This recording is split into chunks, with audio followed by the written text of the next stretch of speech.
1975-ben kerestem föl őt a Iparművészeti Főiskola egyik tanári szobájában, ugyanis a rajztanárom, Tamás Noémi azt mondta, hogy azok a elképzelt könyvtervek, amiket én óriási energiákkal készítettem egyiket a másik után, hát ő ehhez nem ért, de a képzőgimiben mellette ült a Virágvölgyi Péter, akinek ez a szakmája, menjek el, mutassam meg neki. Bölcsész hallgató voltam, de őrült erővel rajzolni tanultam, mert híres festőművész akartam lenni egy ideig. És akkor elmentem, ez a szigorú, szemüveges, picit őszülő, de nagyon jóképű, magas, egy ilyen vászonöltönyben volt szerintem. És nagyon lelombozott, mert ránézett szigorúan, és azt mondta, kicsit átnézte, egyszer-kétszer, de láttam, hogy csak udvariasságból pörgeti át többször, és azt mondta, András, szerintem magának ezzel nem kellene foglalkoznia. Akartam kérdezni, hogy biztos, de annyira határozott volt, hogy fogtam a tuzomt, hát mondom, nagyon szépen köszönöm, tanár úr, és akkor kimentem, de megállított, mint Kolumbó hadnagy, megállított, és azt mondta, hogy mivel is foglalkozik maga, mit tanul? Mondtam, hogy hát angol szakos vagyok, meg történelem szakos, és azt mondta, hogy hát én angolul tudok elég jól, de azért nagyon szeretnék jobban tudni, és nem akar tanítani, nem vállal tanítványt. És mondtam, hogy köszönöm szépen, de én csak a csoportokba hiszek, mindenféle csoportokba tanítok, egyéni tanítást nem vállalok. És akkor már mentem el megint, de megint én is megálltam még egyszer az ajtóba, és azt mondtam, hát tulajdonképpen tehetnénk egy kivételt, hogyha nem pénzért, hanem hogyha a tanár úr engem tipográfiára tanítana, akkor én tanítanám angolra, és akkor így kicserélhetnénk, amink van. És akkor azt mondta, hogy hú, ez nem is olyan rossz lett, majd jelentkezik. És akkor néhány nap múlva, vagy egy hét múlva jelentkezett, és azt mondta, hogy érdekli ez a dolog. És akkor valóban, ez nagyjából 2 évig találkoztunk minden héten, minden 10 napban, bár nem emlékszem egész pontosan. Én az iskolaúságnak is a szerkesztője voltam, és tényleg igazán érdekelt a tipográfia, és rájöttem, hogy valójában nem is festőművész szeretnék lenni, hanem könyvtervező, és az Európa kiadóba ki is szemeltem, hogy én egy olyan munkatárs szeretnék lenni, aki a könyvek belsejéhez, meg külsejéhez is van köze. Virágvölgyi Péterrel azon az első napon találkoztam rögtön, amikor a tipográfia tanszéken megjelentem az Iparművészeti Főiskolán. Akkoriban nagyjából 5-6 tanára volt a tanszéknek, Hajman tanár úron kívül az idősebb tanárok Elnyei Sándor tanszékvezetőhelyettes, Balogh István, Kass János és Zigány Edit voltak, Nagy Zoltán, aki a betűrajzot tanította és ismert betűtervező, fiatalakként pedig 2 voltak ott, Zsótér László és Virágvölgyi Péter. Péter Hajman tanár úrnak volt a segédje, talán ezt mondanám, ez hamar kiderült, a könyvművészeti tipográfikai szakot tanította. A Zsótér László pedig a reklámgrafikát, ahogy akkoriban nevezték, az a tervezőgrafikát vitte Balogh István mellett. Ez máig is, amikor rá gondolok, ez az elképesztő mennyiségű energia, ami benne van, hogy ahogy teltek az évtizedek, nem hatott rá az, hogy az ember úgy lehiggad, és akkor már úgy nem törődik, annyira nem veszi a szívről, mindig mindent a szívére vett, és mindig mindent hajtott, minden ügyet. Felvételiző voltam, és ő pedig, mint diák, hát ilyen demonstrátor, vagy segítő, vagy ilyesmiként működött ott egy kolléganőjével a tanárok mellett, és hát már akkor föltűnt nekem a magasságával és a lobogó hajával, mert már akkor is hasonlóképpen nézett ki. Tulajdonképpen a számomra nem is öregedett annyira, mert inkább csak ősz lett, semmint megváltozott volna. Nagyon becsülte azt, akiben látta a tehetséget, a betűk iránti vonzódást. Eléggé akkurátus és alapos ember volt. Hűvös elegancia és kimért profizmus és tiszteletet sugárzó megjelenés, ami ha tudom ki ő, ha nem, akkor is helyből bátortalanná tesz, vagy elbizonytalanít abba is, amiben biztos vagyok. Ha már jelzők, akkor ehhez a típusú távolságtartó és hideg megjelenéshez társult egy állandóan ott lévő kis mosoly. Egy ilyen szigorú ember volt. Nem vaskalapos és nem szögletes, de bizonyos dolgokhoz nagyon erőteljesen ragaszkodott. Azt emlékszem, hogy például a helyesírási kérdések azok mindig nagyon fontosak voltak számára. Komoly és olyan felelősségteljes volt mindenben. Sőt, másoktól is elvárta azt, hogy legyen felelősségteljes. Nála szerényebb embert én alig ismertem, sőt olyan kicsit kényszeresen szerénykedett gyakran, de valahogy a lelke mélyén ő a csillagokat jelölte ki. Tehát, hogy ő az egész világgal akart valójában kommunikálni, és talán az angol ezért is kellett neki, mert a tipográfus sztárok azok azért a legtöbb, ugye svájciak, főleg angolok, amerikaiak voltak. Azt mindig mesélgette, hogy akkor busszal járt sokáig Perbáról, és akkor éppen milyen regényeket olvasott. Tehát ő ilyen nagyon produktív ember volt a modern értelemben. Tehát én nem nagyon ismertem olyan valakit, aki ennyire állandóan pörgött, és állandóan el akarta érni a céljait. Nem láttam őt soha úgy hátradőlni és elernyedni. Tehát ő egy ilyen szakférfi volt, és mindig az izgatta, hogy akkor nem is tudom, hogy a Hermann Zapf az most éppen legújabban, akkor még ért, és hogy akkor az ő mit írt a cikkbe. Nagyon-nagyon jó és nagyon lelkes tanár volt egyébként. Elképesztő enciklopédikus tudása volt, és ez a lelkesedése az nagyon-nagyon legyűlt engem. Kirándulásaink a Börzsönyben például szakoktatókkal és tanárokkal együtt az Ömsa Péter részt vett. Általában azt gondolom, hogy jó kapcsolata volt az oktatókkal is, és a hallgatókkal is. Aki reggel ment a főiskolára, szállt le a villamosról, meg befutott az egykocsis 58-as tömve volt, és akkor ott kiürült, mert mindenki oda ment. Aki így megmaradt egy kép bennem a szüleitekről, most már mondom, mert Évával mentek együtt a diákok között, ahogy hát én is persze be a széles lépcsőn, de még a villamosból láttam őket, és azért figyeltem oda rájuk, mert mind a ketten olyan magasak voltak. Nagyon hamar kiderült az is, hogy ő is akárcsak én, vagy ahogy Hajman tanár is kéziszedőként kezdtük, tehát a számunkra a betű az egy ilyen alapvető morféma volt. Péter lett a grafikai stúdiónak a vezetője, és külön stúdió volt a fotósoknak és a videósoknak. Aztán később, amikor ezt átalakították ismét tanszékké, ő lett a vizuális kommunikáció tanszéknek a vezetője, amelyben könyvművészeti szak volt és tervezőgrafikai szak volt. A könyvművészeti szakot azt rám bízta, a tervezőgrafikát pedig a Molnár Gyula vitte. A Török Andris tanult, vagy vele is gyakorolta az angol nyelvet. Megszállottan, lehet mondani. Perbáról befelé vett a főiskolára, ott laktak. A buszon állandóan angol nyelvű könyveket olvasott, legalábbis többnyire angol nyelvű könyveket hurcolt magával, és azokat olvasta. És kamattozott is neki, hiszen kapcsolataiban, nemzetközi kapcsolataiban tudta ezt használni. A német nyelvvel kapcsolatban az volt a szórakozásunk néha, hogy a tipográfia is elég kötődik a német eredethez, mint nyomdászat. Ilyen, hogy úgymond szaftosan németes kiejtéssel mondván a szavakat, amiben a Hajman tanár is persze partner volt, mert ő is nagyon jól tudott németül, szójátékokat űztünk. Szívesen és őszintén mondott véleményt. Néha olyankor is, amikor nem kellett volna, vagy lehet, hogy nem úgy kellett volna megfogalmaznia. Halála után egy ilyen kis neklógfélét tettem ki, és azt mondtam, amire leginkább emlékszünk Virágvölgyi Péterről, az az aláírása.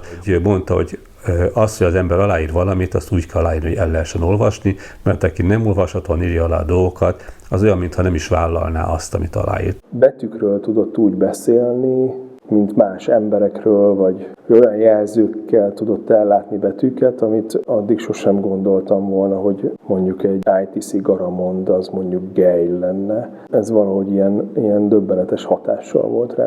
Az almát mind megette, a csutkát is néha, és azt mondta, hogy ez része a gyümölcsnek. Itt a mellettem lévő hirdetés azért elég erőteljesen befolyásolta az én tanulmányaimat tulajdonképpen, mert talán egy nyomdaipari szaklapban találtam, és azonnal kivágtam. És részint az ilyen akkori 90-es évekbeli Macintosh rajongásom jelent meg benne, részint pedig azt igazolta vissza, hogy miért is kell Macintosht használni, és ez nagyon jó jóleső dolog volt. Hát az ismereteivel biztos, hogy élen járt ebben a dologban, de hát erre bizonyíték a könyve is, amit én mindig ajánlatok a hallgatóimnak, és megállja a helyét. Majdnem azt mondtam, hogy alapszinten, de ez valójában nem így van, mert aki megismeri ennek a tartalmát, az tulajdonképpen tudja használni ezt az egész dolgot, az általános ismereteket megadja mindenkinek ez a könyv.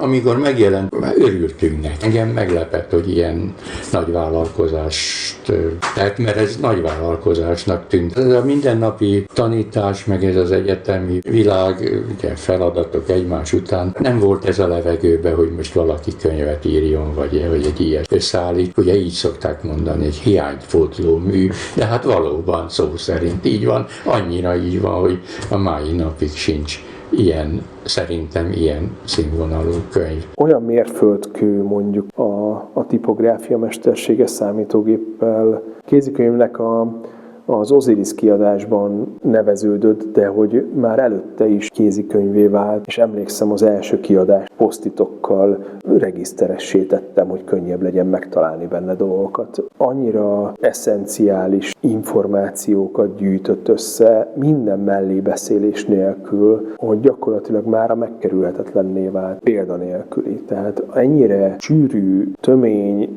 konkrétan arról szóló információt eddig senki nem tudott letenni az asztalra. Ez valami fantasztikus lett. Péter is nagyon szeretett kalligráfiával foglalkozni. Általában az írás, ugye neki a diplomunkája is egy ilyen írásoktatási elképzelés vagy reform volt, és ezt eléggé konzekvensen próbálta is tanítani.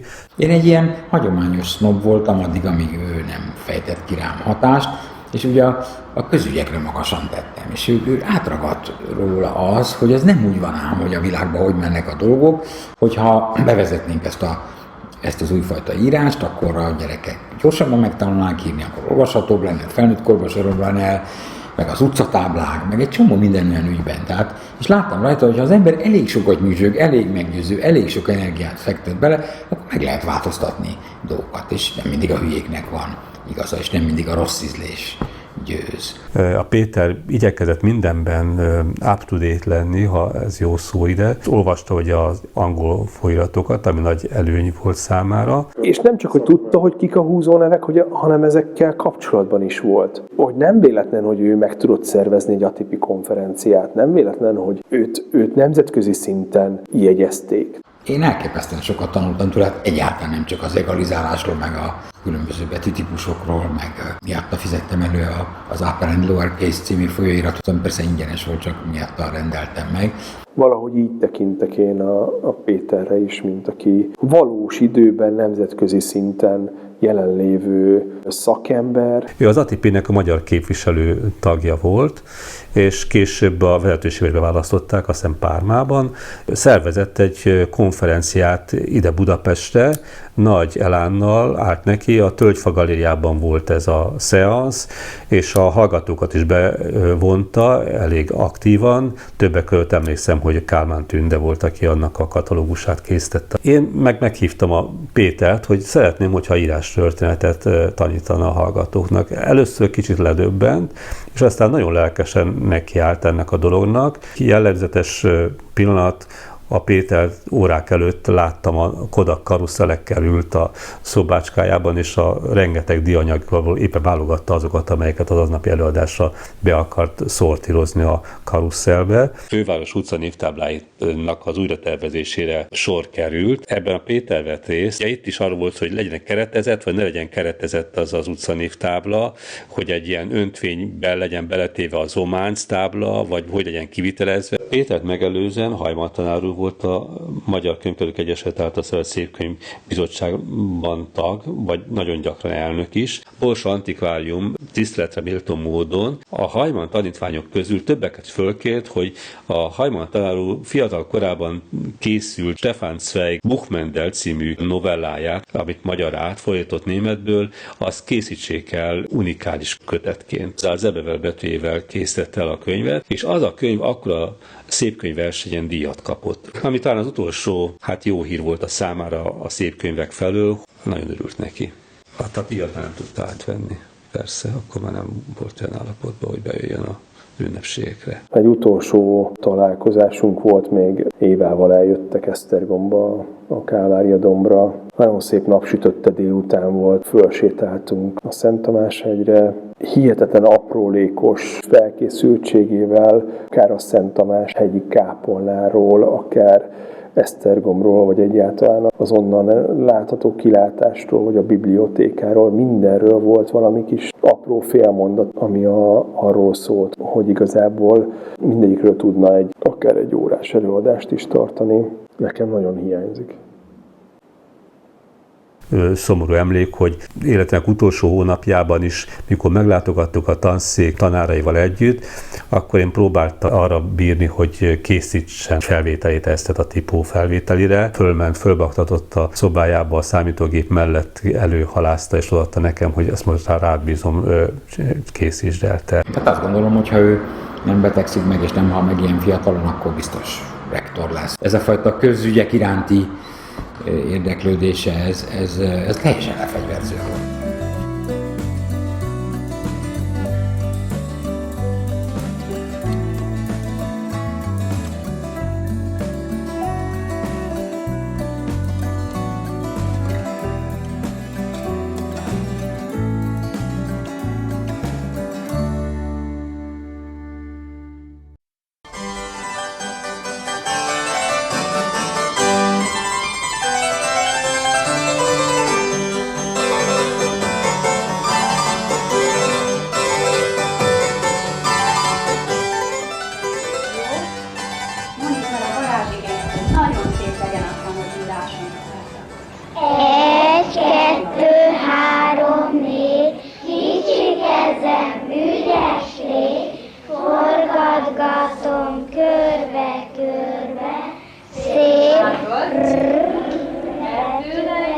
Amikor megkaptam a meghívót egy kísérleti írásórára, némiképpen bizonytalan voltam, hogy vajon érdekli ez a hallgatókat. Aztán amikor beleolvastam a meghívóba, amelyhez szakanyagot is csatoltak, akkor már megbizonyosodtam róla, hogy érdemes lesz a riportot elkészíteni. 2000 éve annak, olvasom a szakanyagból, hogy a latin betűk lefelé haladó szárai hangsúlyosabbak, mint a felfelé menőek. Ez adja a fáradtságmentes, könnyed íráshoz nélkülözhetetlen lüktető ritmust.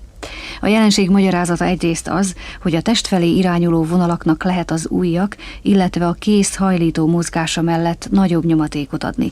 Másrészt az a tény, hogy a hagyományos íróeszközök lefelé mentükben megnyomhatók, míg felfelé csak könnyedén vezethetők. A kisbetűs írás már ennek következtében viszonylag későn a középkorban alakult ki, úgy, hogy a lefelé haladó vonalak hordozzák az információt, a felfelé tartó vonalaknak a betűk belsejében sincs egyéb szerepük, mint az összekötés. A jó írásritmus szempontjából nagy veszteség, hogy századunkban olyan íróeszközök jelentek meg, melyekkel nem lehet a vonalakat árnyékolni. De most már hallgassák Fodor Csilla kolléganőm riportját. Ez az írás szép, és nagykorunkban nem is fog elromlani, már anyukám is tanárnéni, és felmérőket írt írásból, és már alig lehet olvasni a betűket, azért, mert már maguktól döntenek.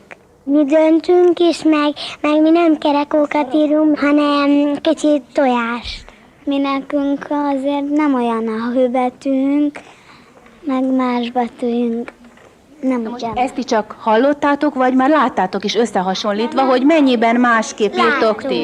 Én láttam legalábbis. És az anyujék otthon hogy írnak? Anyujék egy kicsit rondán. El se lehet olvasni.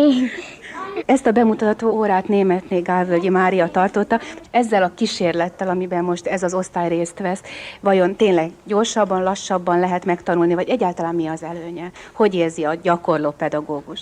Ezzel a módszerrel lényegesen lassabban tanulunk írni, míg más osztályok már a téli szünetre úgy mentek haza, hogy tudtak írni, más módszerrel, addig mi tavaszi szünet előtt fejeztük be az utolsó betűt, és most alakul ki az igazi írásunk. Én a magam részéről nagyon jónak érzem, azért, mert betűelemeket írunk először nagyon hosszú ideig, Akkor, amikor olvasunk és betűket tanulunk, akkor erre figyelünk, és az írás elemeket írjuk csak, és csak azután jön az írás, amikor már nagyon szépen tudnak a gyerekek olvasni. Tehát nem két felé kell koncentrálniuk, hanem csak az írásra, hogy ez valóban szép legyen. Hogyha ezzel egy hosszabb időt vesz igénybe az írás megtanulása, akkor mégis még milyen előnye van? Miért érdemes foglalkozni vele? Éppen abból adódóan, hogy az írás elemeket már nagyon szépen tudják, és ezekből épülnek fel a mi új betűink, ezeket a betűket már szépen tudják írni, nem görcsös az írásuk, és ezzel a dölt betűvel sokkal lendületesebben írnak a gyerekek. Nem csúsznak el a vonalak, hanem nagyon szépen kötik a gyerekek egymáshoz a betűket, és ezáltal nagyon tetszetőssé válik. Kuti Gusztávné vagyok, a Budapesti Fővárosi Pedagógiai Intézet vezető szakfelügyelője. Vég Edit vagyok, az Országos Pedagógiai Intézet főmunkatársa. Virágvölgyi Péter, az Iparművészeti Főiskola egyetemi docense.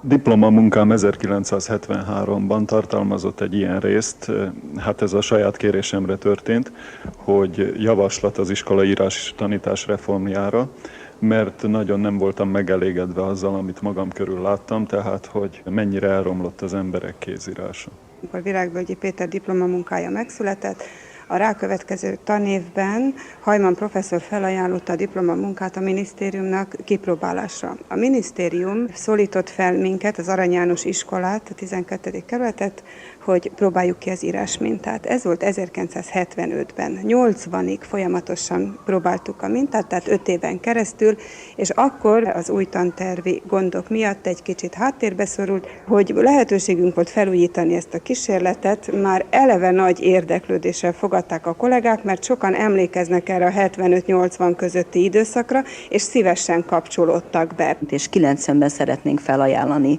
alternatív írásprogramként minden tanítónak. A felső tagozatban is van ennek következménye, hogy az 5. osztályban az orosz tanulásakor a cirill betűket is bizonyos a klasszikus cirill betűkhöz közelítő.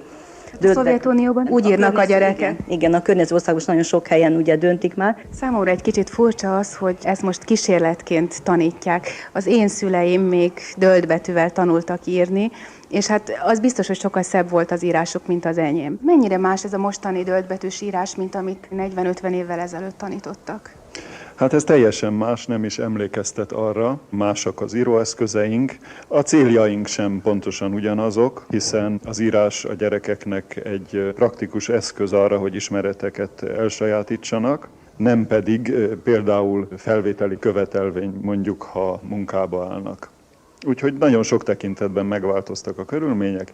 Egy dolog nem változott meg, az ember fiziológiai felépítése, és abból következnek bizonyos dolgok. Az írás alapvető lényege az a lüktető ritmus, ami benne van. Ha olyan írást tanítunk, amiben ez nincs, vagy ami ezt eltakarja, akkor kusza vonalvezetés lesz az eredménye a kezdeti rajzolgatásnak. Ha viszont eleve lüktető ritmust viszünk az írásba, akkor hát bízunk benne, hogy ez megmarad, és a kísérleteink már bizonyítják is, hogy ez így van.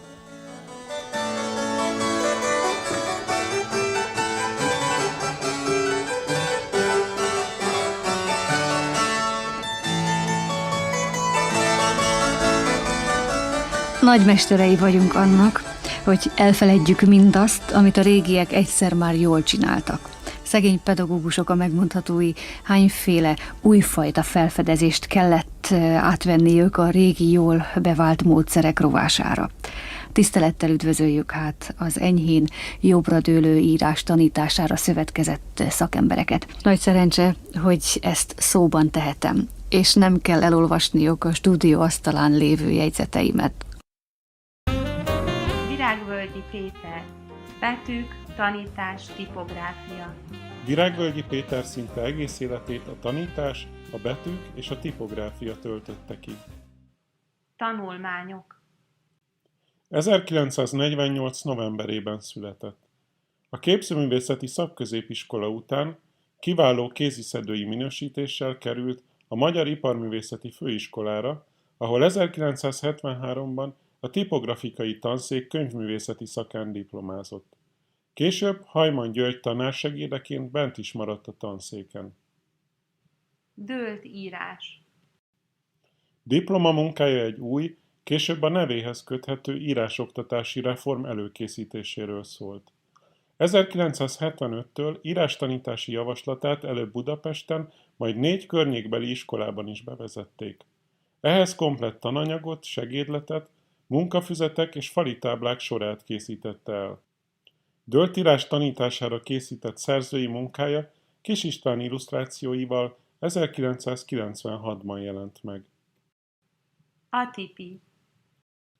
1985-től az Atipi, a Tipográfusok Nemzetközi Szövetsége hazai képviselője volt, számos nemzetközi konferencián vett részt. Pármában az éves közgyűlés beválasztotta a vezetőség tagjai közé. Technológia és emberi kéz. Ennek a tisztségének köszönhetően a főiskola Tölgyfa galériájában a Technológia és az emberi kéz címen neves tipográfusok előadás sorozatával rangos szemináriumot szervezett. Zébevel. Betűtervezői munkájának eredménye a Zébevel betűtípus. Szép magyar könyv. 1986 után több éven át a Szép Magyar Könyv főzsűriének tagja, több ízben elnöke. Utcanévtáblák. Ugyanebben az évben Budapest főváros utcanév és házszámtábláira készít szabványtervet Zsótér Lászlóval. Tanszékvezető. 1987-től egyetemi docens, 2 évvel később a vizuális kommunikáció tanszékének vezetőjévé nevezték ki. Oktatási munkásságában jelentős szerepet kapott a nemzetközi kapcsolatépítés. Jókai díszkiadás. 1992-ben az Unikornis kiadó megbízásából a teljes Jókai díszkiadás kötéstervét készítette el. A tipográfia mestersége. Munkásságának összefoglalásaként 1996-ban jelent meg először a Tipográfia mestersége című könyve, amely rövid idő alatt a hazai tipográfus képzés alaptankönyvévé vált.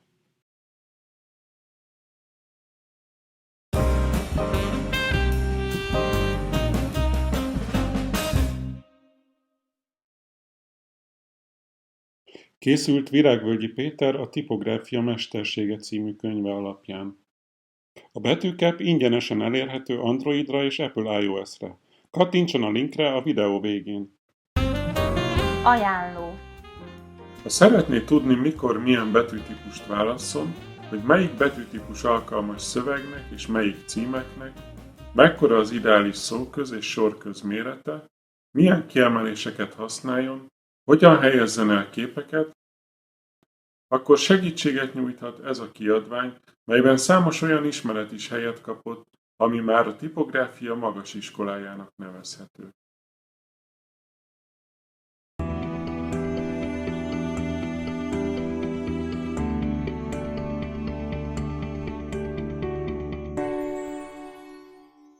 A betűkép ingyenesen letölthető Androidra és Apple iOS-re. Kattintson a linkre.